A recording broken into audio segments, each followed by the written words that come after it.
옛적에 선지자들을 통하여 여러 부분과 여러 모양으로 우리 조상들에게 말씀하신 하나님이 이 모든 날 마지막에는 아들을 통하여 우리에게 말씀하셨으니 이 아들을 만유의 상속자로 세우시고 또 그로 말미암아 모든 세계를 지으셨느니라. 이는 하나님의 영광의 광채시요 그 본체의 형상이시라. 그의 능력의 말씀으로 만물을 붙드시며 죄를 정결하게 하는 일을 하시고 높은 곳에 계신 지극히 크신 이의 우편에 앉으셨느니라. 아멘. 오늘 말씀을 시작하기 전에 우리 찬양을 했으면 좋겠는데요. 말씀을 마치면서도 함께 부르려고 했는데 이 찬양을 먼저 우리가 드리고 말씀을 계속 들었으면 좋겠습니다. 예수 가장 귀한 그 이름. 아마 여러분 다 아실 찬양이에요. 이 찬양들 부르실 때에 우리에게 허락해 주시고 우리에게 와주신 예수님의 그 은혜를 한번 기억했으면 좋겠고, 말씀을 통해서 그 예수 그리스도를 통해서 받게 될 은혜와 축복을 기대하며 이 찬양 주님께 올려드렸으면 좋겠습니다. 예수 가장 귀한 그 이름. 예수 가장 귀한 그 이름. 예수 언제나 기도 들으사. 오 예수 나의 손 잡아주시는 가장 귀한 그 이름. 예수 찬양하기 원하네. 예수 찬양하기 원하네. 예수 처음과 나중 되시는 오 예수 날 위해 고통당하신 가장 귀한 그 이름. 왕의 왕이 되신 예수님. 예수 왕의 왕이 되신 주. 예수 당신의 끝없는 사랑. 오 예수 목소리 높여 찬양해 가장 귀한. 다시 한번 왕의 왕이 되신 주님을 찬양합니다. 예수 왕의 왕이 되신 주. 예수 왕의 왕이 되신 주. 예수 당신의 끝없는 사랑. 오 예수 목소리 높여 찬양해 가장 귀한 그 이름. 가장 귀한 가장 귀한 그 이름. 하나님 우리에게 예수 그리스도를 주시고 그 예수 그리스도를 통해서 주님 앞으로 나아갈 수 있는, 하나님의 거룩한 보좌 앞으로 나아갈 수 있는 은혜 주시니 감사합니다. 이 시간 우리가 주님 예수 그리스도의 이름 앞에 겸손히 엎드립니다. 말씀으로 오셔서 우리에게 때로는 책망으로, 때로는 위로로, 때로는 소망과 도전으로 함께 하시는 그 놀라운 예수 그리스도의 말씀의 은혜가 주님의 귀한 말씀 앞에 엎드려 겸손히 그 말씀을 받는 우리 모든 넘치는 교회 지체들 위해 이 시간 가득 넘쳐나기를 간절히 소원합니다. 주님 앞에 그 마음으로 나아가오니 이 시간 말씀 가운데 함께하여 주시고 주님 예비하신 그 놀라우신 주의 말씀으로 우리의 마음과 심령을 채워주시고 우리에게 새로운 소망을 덧입혀 주시옵소서. 주님 기대하며 찬양합니다. 함께하실 주님을 높여드립니다. 예수 그리스도 이름으로 기도드리옵나이다. 아멘.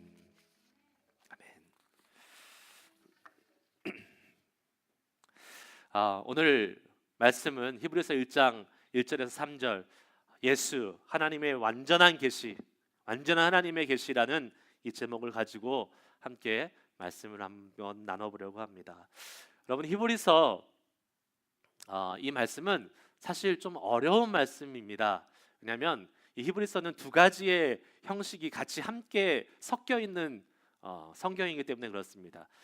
바울 서신처럼 어떠한 특정한 대상과 교회를 향해서 쓴 편지 형식으로만 되어 있는 것도 아니고, 또 자세히 읽어보면 구약의 여러 본문들을 계속 인용하면서 설교하는 듯한 그러한 느낌도 가지고 있습니다. 설교와 서신이 같이 섞여져 있기 때문에 사실 조금 헷갈리고 조금 어렵게 느껴지는 그러한 성경의 본문 중에 한 부분입니다. 여러분은 히브리서 하면 뭐가 떠오르십니까? 믿음. 네, 정답입니다. 제가 기대했던 정답, 믿음이 떠오릅니다. 히브리서 11장, 일명 믿음장이라고 이야기하잖아요. 그래서 믿음에 대해서 성경에서 가장 잘 표현하고 있는 챕터가 어디냐? 그러면 히브리서 11장을 이야기합니다. 우리가 잘 아는 말씀, 히브리서 1장 1절. 믿음은 바라는 것들의 실상이요 보지 못하는 것들의 증거다. 그리고 또 히브리서 1장 6절 말씀에 이런 말씀이 있죠. 한번 읽어볼까요? 시작. 믿음이 없이는 하나님을 기쁘시게 못하나니 하나님께 나아가는 자는 반드시 그가 계신 것과 또한 그가 자기를 찾는 자들에게 상 주시는 이심을 믿어야 할지니라. 아멘.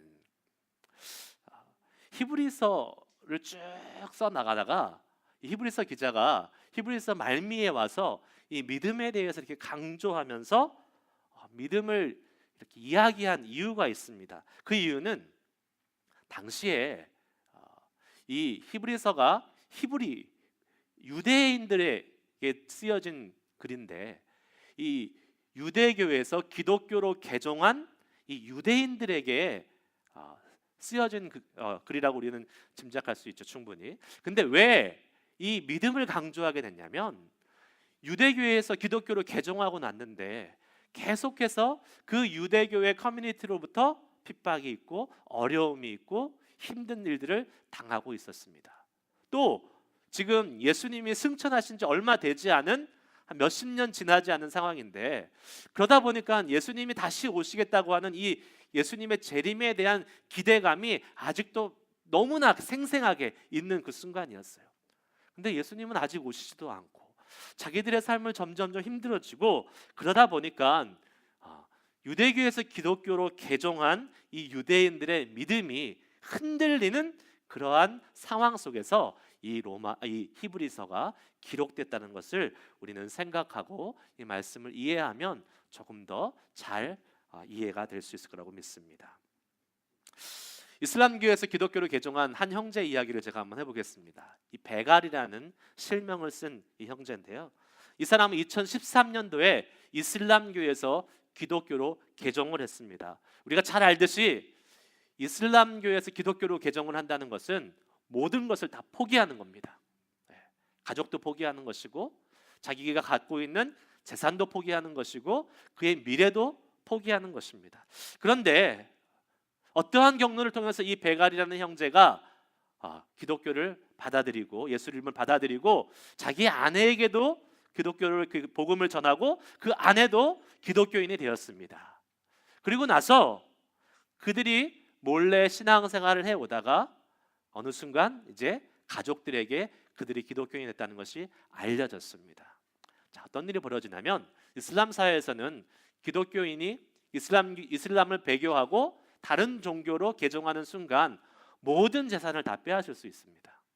그래서 이 베갈이라는 사람이 형제가 운영하던 그 수익성이 있던 개인의 사업, 개인의 소유를 가족들이 뺏어갑니다. 그리고 있던 모든 재산도 다 뺏어갑니다.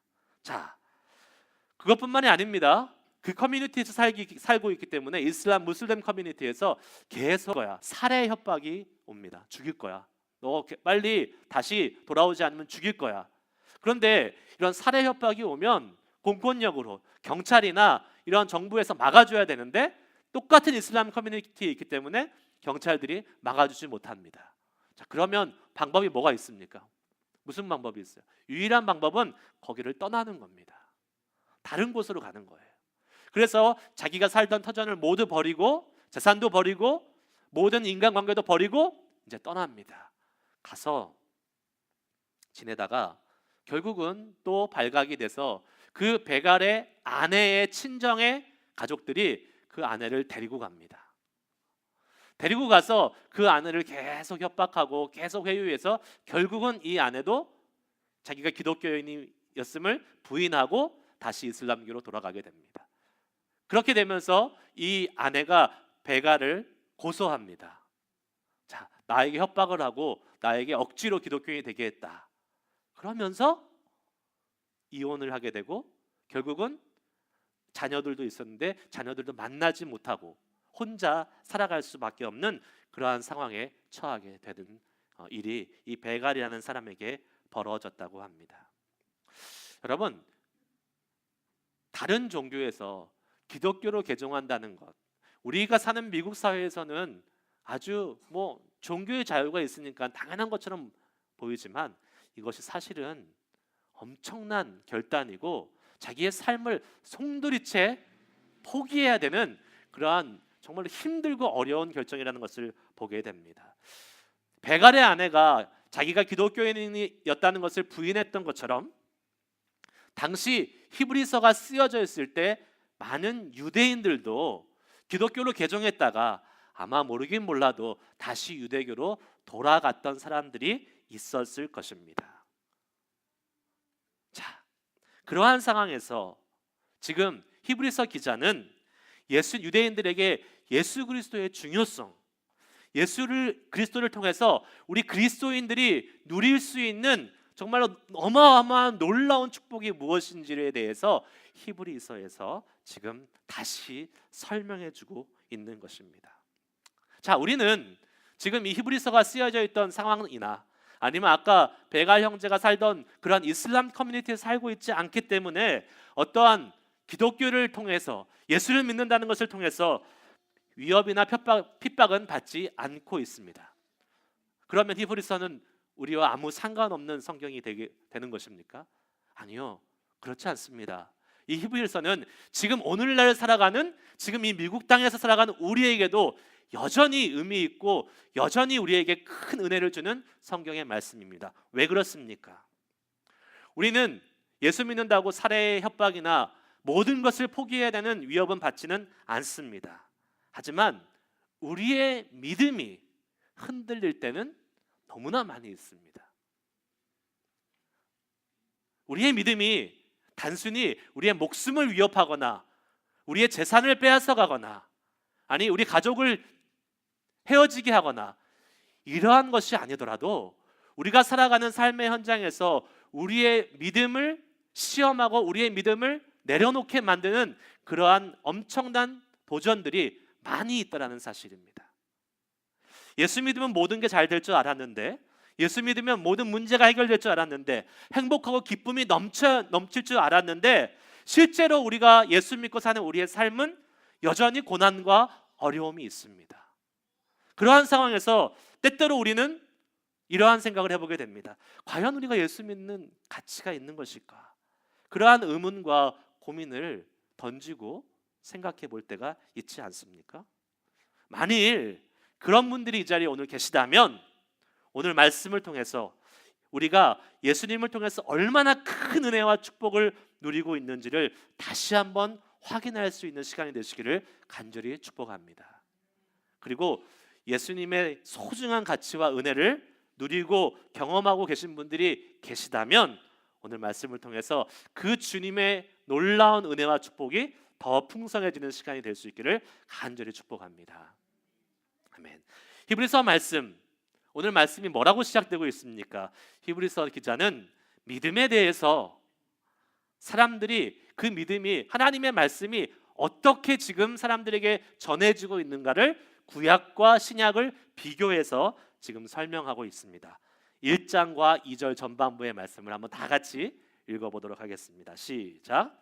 옛적에 선지자들을 통하여 여러 부분과 여러 모양으로 우리에게 말씀하신 하나님이 이 모든 날 마지막에는 아들을 통하여 우리에게 말씀하셨으니. 아멘. 구약 시대에는 하나님의 말씀이 어떻게 전해졌다고 기록되어 있습니까? 선지자를 통해서 전해졌다고 그래요.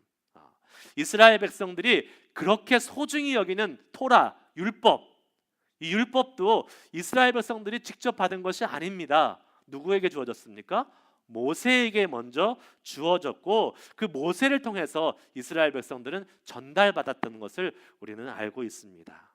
출애굽기 19장 3절하고 7절 말씀을 한번 읽어보겠습니다. 모세가 하나님 앞에 올라가니 여호와께서 산에서 그를 불러 말씀하시되 너는 이같이 야곱의 집에 말하고 이스라엘 자손에게 말하라. 모세가 내려와서 백성의 장로들을 불러 여호와께서 자기에게 명령하신 그 모든 말씀을 그들 앞에 진술하니. 자, 지금 이스라엘 백성들이 하나님을 통해서 말씀을 받는데 모세라는 선지자를 통해서 한 번 지금 걸러서 말씀을 받고 있습니다. 이거는 구약 시대에 동일하게 계속되어 있던 하나님의 말씀이 전해지던 방법이었습니다. 모세를 통해서, 사무엘을 통해서, 이사야를 통해서, 예레미야를 통해서 이 모든 선지자들, 그 시대마다 세운 선지자를 통해서 하나님의 말씀이 전해졌다라는 사실입니다. 때로는 경고도 하시고, 때로는 위로도 하시고, 때로는 축복도 하시고 하면서 하나님의 말씀이 백성들에게 계속 전해졌는데, 동일한 한 가지 사실은 그 선지자를 통해서 전해졌던 하나님의 말씀이 가리키고 있는 지향 지점이 있었다는 거예요. 그것이 바로 다시 오실 메시아 예수 그리스도에 대한 것으로 동일하게 다 지향하고 목적하고 있다는 사실입니다. 자, 그렇다면 여기서 우리가 한 가지 생각해 볼 것이 있습니다. 무엇입니까? 구약 시대에는 예수님이 메시아가 오시지 않았어요. 그러면 아무리 하나님의 말씀이 선지자를 통해서 전해졌다 할지라도 구약의 사람들이 누릴 수 있었던 은혜의 한계가 있었다는 것입니다. 뭐예요? 말씀으로만, 말로만 메시아에 대해서 경험할 수 있다는 거예요. 진짜 메시아를 경험할 수 있는 그러한 은혜를 누릴 수 없었다라는 게 있습니다. 그럼 우리 옛말에 이런 말도 있잖아요. 백문이 불여일견이다. 100번 들어도 한 번 보는 것만 갖지 못하다라는 말이 있어요. 제가 대학생 때 대종상 영화 시상식에 출연한 적이 있습니다. 물론 제가 상을 받으러 간 건 아닙니다. 물론 그렇게 생각해 주시면 너무 감사한데 제가 그 정도로 영화에 나왔던 건 아니고요. 제가 이렇게 함께 활동하던 그 서클 클럽에서 합창단이 있었는데 대종상에 이제 그 뒤에 배경으로 네, 앞에서 노래하면 뒤에 배경으로 이렇게 간 적이 있어요. 근데 그날 제가 뭐 멀리서 여러 연예인들은 봤지만 제 가까이 바로 옆에서 그 영화배우 안성기 씨를 딱 만났습니다. 근데 만났으면 이렇게 뭐 말이라도 걸고 인사라도 하고 싶었지만 그럴 수 없는 안타까운 상황이 있었어요. 화장실에서 만났어요. 남자분들은 잘 아실 겁니다. 아무리 친하고 아무리 이야기하고 싶은 사람도 화장실 옆에서 만나면 그냥 모른 척하고 자기 일 빨리 보고 나갑니다. 근데 제 옆에 이상한 후광이 딱 보이는 사람이 딱 섰길래 제가 딱 쳐다봤다는 거 아니에요. 와, 그런데 진짜 말로 우리가 그런 말 하잖아요. 연예인들이 얼굴이 조망만 하고 얼굴에 보면 빛이 난다라는 그런 얘기를 하잖아요. 그런데 진짜 얼굴이 조망만 하고 생긴 게 조각같이 생겼으면서 와, 뭐 이렇게 후광이 보일 정도로 너무 잘생겼더라고요. 여러분들 연예인 안 만나봐서 잘 모르시죠? 근데 와, 정말 깜짝 놀랐어요. 우리가 그냥 말로 연예인들 뭐 잘생겼어, 뭐 그냥 얼굴도 조금해, 예쁘고 멋있어, 이게 아니라 정말 만나보니까 그게 무엇인지 알겠더라고요. 여러분, 예수님이 구약에서 선지자들이 그토록 앞으로 너희를 위해서 메시아가 올 거다, 메시아가 올 거다, 이 말로만 듣던 이 메시아가 신약 시대를 사는 우리에게는 주어졌다라는 거예요. 그 예수님을 만날 수 있고 그 예수님을 경험할 수 있고 그 예수님과 함께 교제할 수 있는 은혜가 우리에게 주어졌다는 것입니다. 말로 듣는 것이 아니고 이 땅에 오신 예수님을 경험한다는 것은 놀라운 축복인 줄 믿습니다. 요한복음 1장 14절에 예수님에 대해서 이렇게 말씀해요. 뭐라고 말씀하냐면 다 같이 한번 읽어봅시다. 시작. 말씀이 육신이 되어 우리 가운데 거하심에 우리가 그의 영광을 보니 아버지의 독생자의 영광이요 은혜와 진리가 충만하더라. 아멘. 말씀이 무엇이 되었다고요? 육신이 되었다고 그랬어요. 근데 성경에서 말씀은 곧 하나님이라 하고 기록되어 있지 않습니까? 자, 하나님께서 육신이 되어서 이 땅에 오셨다라는 것을 의미합니다. 자, 하나님은 죄 있는 인간이 볼 수도 없고 경험할 수도 없는 것이 정상입니다. 그래서 구약 시대에 하나님을 뵈러 하나님의 임재가 있는 그 지성소에 들어가는 대제사장, 이 대제사장이 지성소로 들어갈 때에 조금이라도 죄가 있으면 그 자리에서 어떻게 됐습니까? 죽었습니다. 그래서 발에다가 질질질 그 구슬 같은 것과 밧줄 같은 거로 묶고 들어가서 죄가 조금이라도 있으면 죽으니까 끌어서 이렇게 끌어내려고 그러한 일도 있었다는 것을 우리는 잘 알고 있습니다. 그만큼 하나님을 죄에 있는 인간이 만나는 것은 불가능하고 하나님이 허락하지 않는 일인데 하나님께서 이 땅에 인간의 모습으로 예수 그리스도의 모습으로 직접 우리를 보기 위해 만나기 위해 오셨다라는 것은 엄청나고 놀라운 은혜이고 축복이라는 사실을 우리는 믿을 수 있어야 될 줄 믿습니다. 예수님 하나님의 완전한 계시로 이 땅에 오신 것입니다. 우리가 절대 볼 수 없는 하나님, 절대 경험할 수 없는 하나님인데 그분이 이 땅에 인간의 모습으로 오셔서 우리에게 말씀하시고 우리에게 보여주시고 우리와 같이 교제하는 그러한 놀라운 은혜를 우리에게 펼쳐주신 것입니다. 여러분, 이것이 왜 가능합니까? 바로 예수님이 이 땅에 오셔서 우리를 만나주셨기 때문에 가능한 것인 줄 믿습니다. 그 은혜를 신약 시대를 살아가는 우리에게 주어진 것이에요. 구약 시대에 사는 사람들은 아무리 죽었다 깨나도 예수님을 만날 수가 없습니다. 그러나 우리는 그 하나님을, 그 예수님을 통해서 만날 수 있는 은혜가, 축복이 주어졌다는 사실을 기억하고 감사함으로 주님을 섬기며 나아갈 수 있는 우리의 믿음 생활 될 수 있기를 축복합니다. 가끔 제가 TV나 매스컴을 통해서 이렇게 보다가 되게 감동을 받는 장면이 하나가 있어요. 여러분들 혹시 여러분들도 보신 적이 있을 거예요. 미국에는 파병 나간 군인들이 많이 있잖아요. 이 파병 나간 군인들을 이렇게 집으로 홈커밍이라고 해서 이렇게 불러 올 때 뭐 그냥 오는 경우도 있지만 미국 사람들은 뭔가 이렇게 극적인 효과를 좀 잘 만드는 것 같아요. 그래가지고 뭔가 감동 스토리를 딱 만들고 그래서 사람들에게 감동을 주려고 하는 그러한 것을 좀 많이 하는 것 같습니다. 그냥 안 만나게 해요. 그래서 예를 들면 뭐 베테랑스 데이나 메모리얼 데이 때 풋볼 경기장에 수많은 사람들이 모여 있는데 거기에 이제 군인 가족들을 초청합니다. 군인 가족들을 초청해서 우리가 이제 군인들을 감사히 여기고 있으니까 위해서 정말 애쓰고 희생하는 군인들 밖에 나가서 이렇게 열심히 서브하고 있으니까 가족들에게라도 감사의 마음을 표하겠습니다 하고 불러옵니다. 그래서 다 이렇게 스테디움 앞에 딱 세워놓고 이제 그 파병 나간 그 아버지가 됐던 뭐 남편이 됐던 그 군인의 영상을 딱 띄워주죠.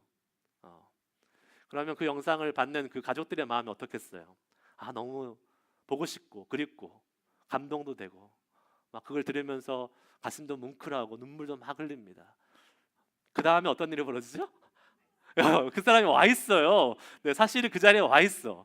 그래서 그 영상이 다 끝나면 그 저쪽 한쪽 문에서 누가 막 뛰어나옵니다. 그러면 그 파병 나간 그 가족이에요. 아버지, 남편, 아빠 막 뛰어나오면 갑자기 사람들이 소리를 막 지르잖아요. 그리고 가족들이 어리둥절해 있다가 쫙 쳐다보면 자기 사랑하는 남편, 아빠가 막 뛰어오고 있는 거예요. 그럼 어떡합니까? 막 뛰어가서 막 끌어안고 막 뽀뽀하고 울고 막 소리 지르고 난리가 아닙니다. 여러분, 만난다는 것은 바로 이런 것입니다.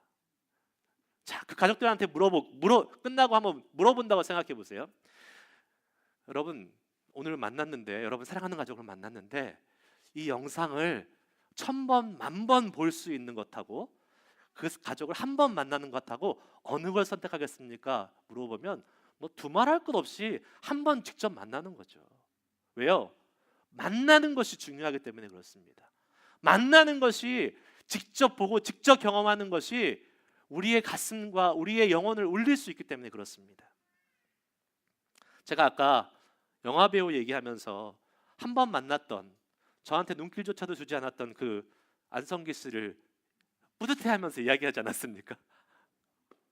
저한테 아무것도 해준 것도 없는데 좀 유명하다고, 연예인이라고 괜히 뿌듯해하고, 괜히 설교 시간에 한번 자랑해야지 아니, 그런 마음도 들 정도로 누군가를 만났다는 것은 큰 의미가 있습니다. 그런데 우리는 예수님을 통해서 하나님을 만날 수 있습니다. 그리고 그분은 온 세계를 창조하시고 온 세계를 주관하시고 다스리시는 분입니다.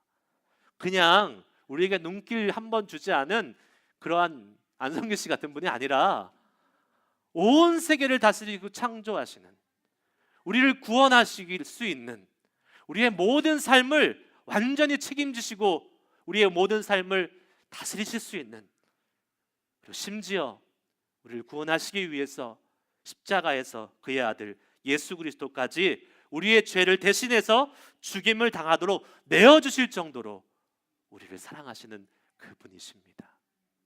그분이 우리에게 찾아오신 거예요. 그분을 만날 수 있게 된 거예요. 로마서 8장 32절 말씀에 이런 말씀이 있습니다. 자기 아들을 아끼지 아니하시고 우리 모든 사람을 위하여 내어주신 이가 어찌 그 아들과 함께 모든 것을 우리에게 주시지 아니하겠느냐. 아멘.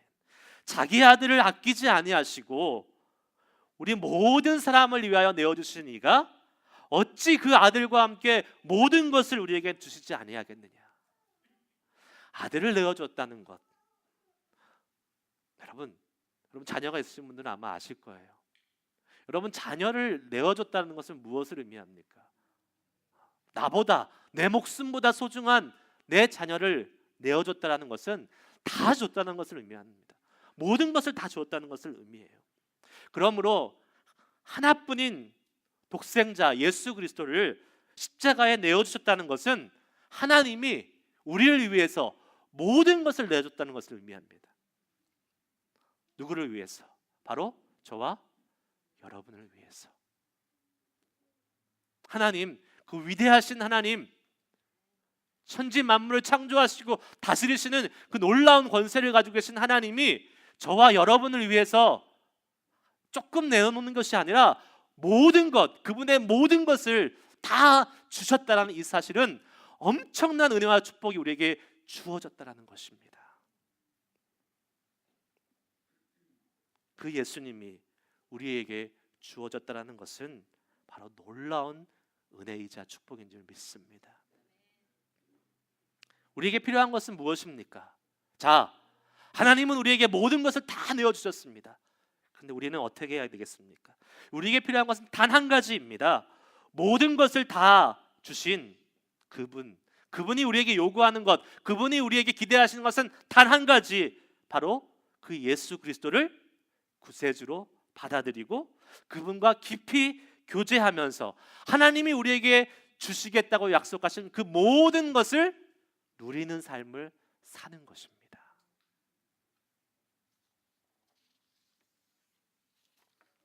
아까 제가 비유로 들었던 것처럼 파병 나갔던 아빠가 뛰어왔어요. 남편이 뛰어왔어요. 왔어요. 근데 가족들이 못 알아봐. 가족들이 맞이하지 않아요. 그러면 얼마나 그 장면이 슬프고 얼마나 그 장면이 안타깝겠습니까?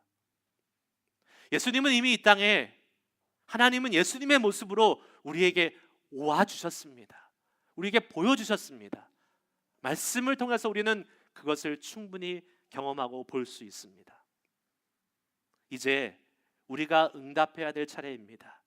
우리가 그 주님, 우리에게 모든 것을 주시면서까지 이 땅에 오셔서 십자가에서 죽으신 그 주님 앞에 우리가 응답하고 나아가야 될 차례인 것입니다. 주님은 오늘도 우리에게 물으시고 우리의 마음의 문을 두드리십니다. 요한계시록 3장 20절 말씀, 우리가 너무나 잘 아는 말씀이죠. 볼지어다 내가 문 밖에 서서 두드리노니 누구든지 내 음성을 듣고 문을 열면 내가 그에게로 들어가 그와 더불어 먹고 그는 나와 더불어 먹으리라. 예수님이 이 땅에 오셨습니다. 그 주님은 2000년 전에 이 땅에 오신 것뿐만 아니라 지금도 여러분 앞에 와 계십니다. 우리의 영혼 앞에, 우리의 마음 앞에 오셔서 마음의 문을 두드리십니다. 마음의 문을 열고 그 주님을 받아들이고 그 주님과 함께 교제하고 풍성한 주님의 은혜를 누리는 삶을 주님은 우리에게 주시기를 원하십니다. 바로 하나님이 예수님을 통해 이 땅에 오셨기 때문에 그것이 가능해진 줄 믿습니다. 하나님은 예수님을 통해서 우리에게 그 자신을 보여주셨습니다. 이제는 우리가 그분을 볼 수 있게 되기를 간절히 소망합니다. 우리의 믿음을 열 수 있기를 소망합니다. 우리 믿음의 눈, 영적인 눈을 열어서 지금도 우리 앞에서 우리의 마음의 문을 두드리고 계시는 예수님, 그 예수님을 우리 안으로 모셔드릴 수 있는 저와 여러분이 될 수 있기를 축복합니다. 이미 모셔드리신 분이라면 그 주님과 함께 더불어 먹고 마시는 그 풍성한 교제가 우리의 삶 가운데 있어야 될 줄 믿습니다. 오늘 말씀을 마치고 여러분, 우리 성찬식을 진행합니다. 성찬식을 통해서 우리는 다시 한번 주님의 은혜와 사랑을 경험할 수 있습니다. 자, 우리가 성찬을 할 수 있는 것도, 주님의 살과 주님의 피를 나눌 수 있는 것도 바로 예수님이 이 땅에 오셨기 때문에 가능한 것입니다. 떡을 먹으면서 잔을 마시면서 예수님의 그 놀라운 사랑, 우리를 위해 죽기까지 십자가에 죽으셨던 그 사랑을 다시 한번 경험할 수 있는 복된 은혜의 시간이 우리에게 주어진 줄 믿습니다. 여러분들, 그 은혜를 같이 함께 누려야 됩니다. 예수님이 없었으면 성찬의 은혜도 없었을 것입니다. 예수님으로 인해서 죄사함을 얻고, 예수님으로 인해서 하나님의 말씀의 능력을 경험하고, 예수님으로 인해서 하나님의 사랑을 깊이 경험하는 그 놀라운 은혜가 우리 가운데 이 아침에도 예수님 때문에 펼쳐져 있음을 믿고 그 주님의 은혜에 감사함으로 성찬을 받을 수 있는 우리 모두가 될 수 있기를 간절히 축복합니다. 우리 시간 잠깐 기도할 수 있기 원합니다.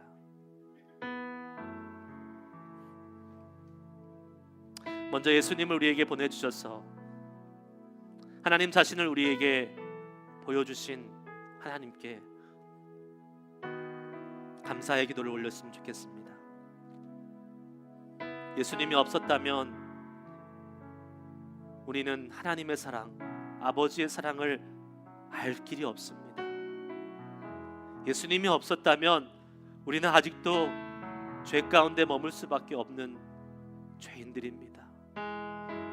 예수님이 없었다면 우리의 인생은 지금도 우리의 육신의 욕심을 따라서 살아가고 있었을 것입니다. 예수님이 없었다면 하나님과 교제하는 기쁨을, 주님의 임재를 경험하는 기쁨을 누릴 수 없었을 것입니다. 이 시간 기도할 때에 하나님, 우리가 주님을, 예수 그리스도를 통해서 더 깊이 알게 하시니 감사합니다. 우리의 삶이 그 주님을 더 깊이 모셔드리고 그 주님과 더 깊이 교제하면서 예수님이 통해서 허락하신 그 하나님의 모든 것을 누리며 그 은혜 가운데 거하는 삶을 살기를 소망합니다.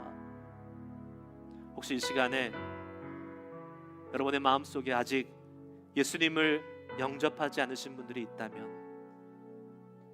주님 이 시간 예수님 나의 마음에 오시옵소서,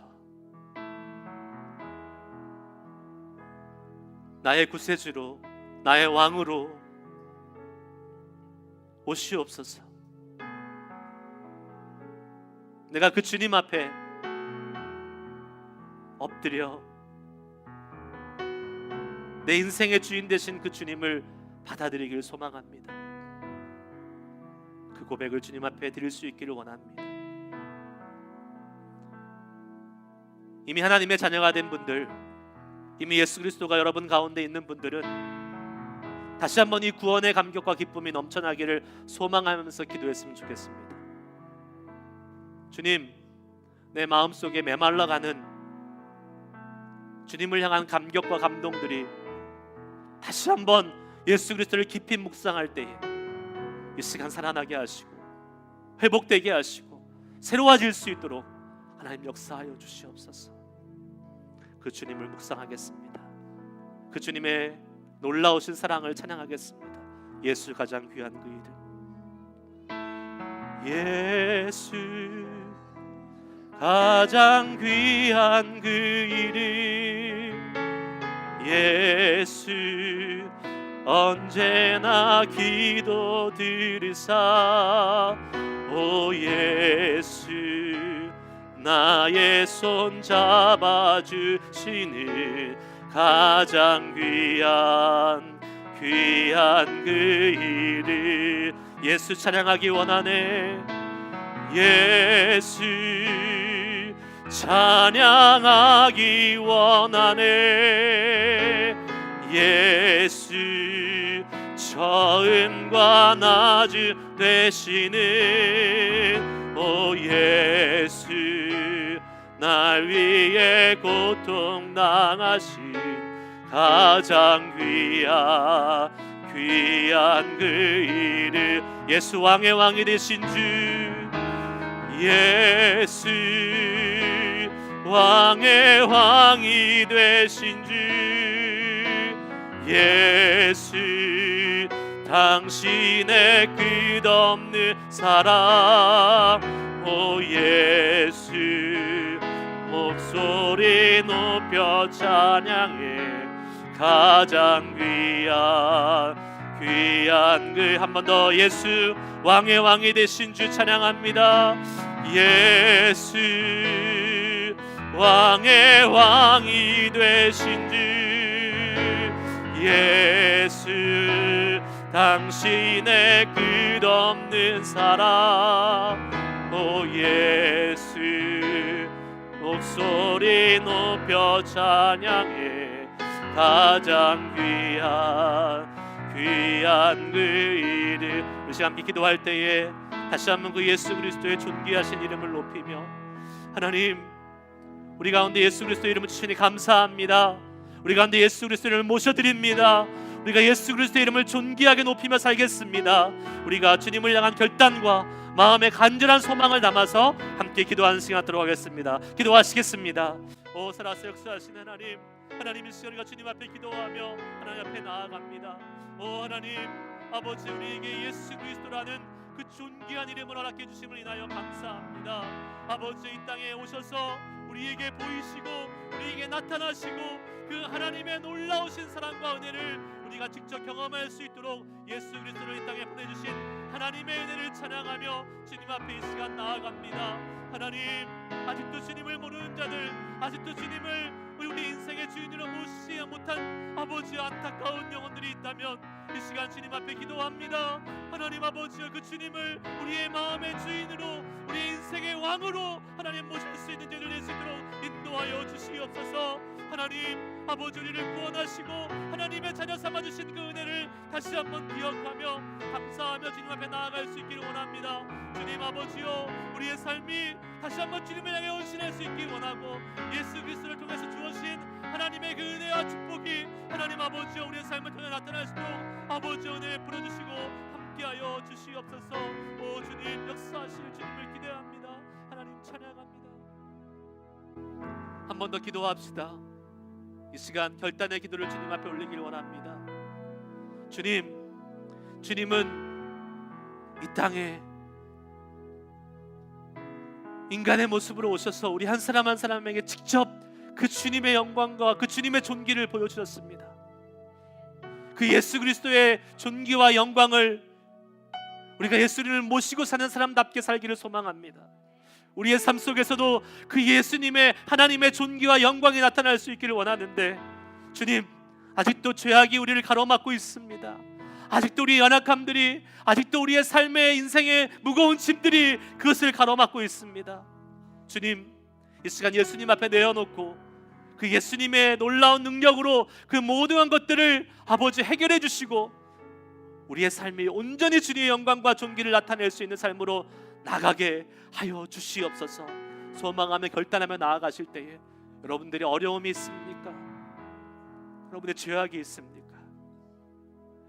하나님을 향해서 살아가려고 할 때 가로막고 있는, 우리를 붙잡고 끌어당기고 있는 그 모든 것들을 주님 앞에 이 시간 내려놓고 주의 영광을, 주의 존귀를 온전히 드러낼 수 있는 삶으로 살기를 소원합니다. 주님 이루실 주님을 믿습니다. 기대합니다. 이 시간 결단하며 주의 도우심을 구하며 기도하며 나아가도록 하겠습니다. 기도하시겠습니다.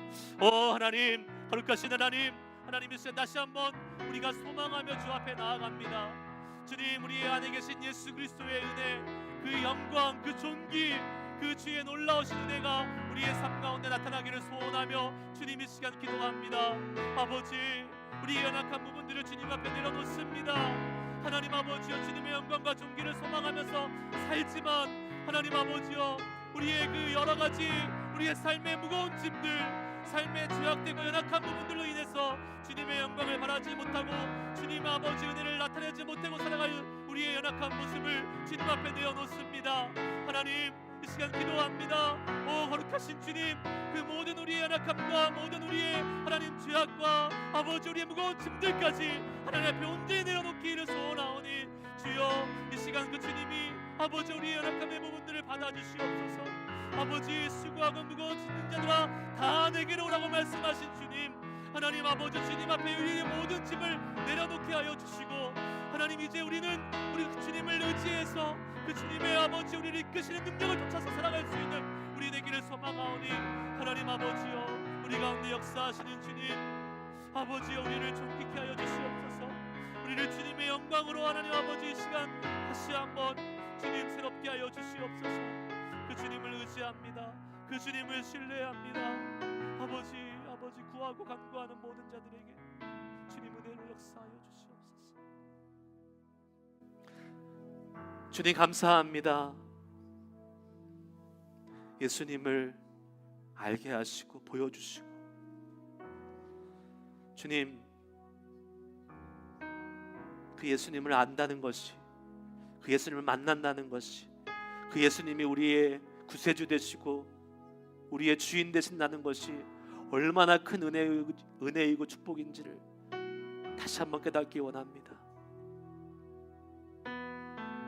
주님 우리가 이 어마어마한 놀라운 축복을 받았음에도 불구하고 이 은혜와 축복을 알지 못하고 값싼 복음으로 살아갈 때가 얼마나 많은지 모릅니다. 하나님은 그 아들을 십자가에 내어주시기까지 우리를 향해서 모든 것을 주신 그 놀라운 주님의 사랑이 우리 가운데 있음을 다시 한번 감사와 감격으로 받게 하시고 주님 우리의 삶 속에서 이 놀라우신 하나님의 사랑과 은혜와 영광이 우리 안에 계신 예수님을 통해서 주님의 빛으로 발할 수 있도록 주여 이 시간 다시 한번 하나님의 은혜를 구하며 나아가는 모든 주님의 자녀들 가운데 아버지의 사랑과 은혜를 베풀어 주시옵소서. 주님 어려움 가운데 주님 앞에 기도하며 우리의 문제와 우리의 두려움과 우리의 근심과 염려를 하나님 앞에 이 시간 내려놓고 주님의 도우심을 구하는 주님의 귀한 자녀들에게 하나님 이 시간 찾아와 주시고 만져주시고 주님 그 상처와 아픔들까지도 그 죄악들까지도 예수 그리스도의 보혈로 감싸 주시옵소서. 깨끗게 하시고 거룩해 하시고 우리의 모든 문제들까지도 이미 다 해결하시고 이미 다 승리하신 예수 그리스도의 놀라운 능력 앞에 믿음으로 일어서서 다시 걸어갈 수 있는 우리들 되도록 주여 인도하여 주시옵소서. 예수님의 이름으로 감사하며 기도드리옵나이다. 아멘.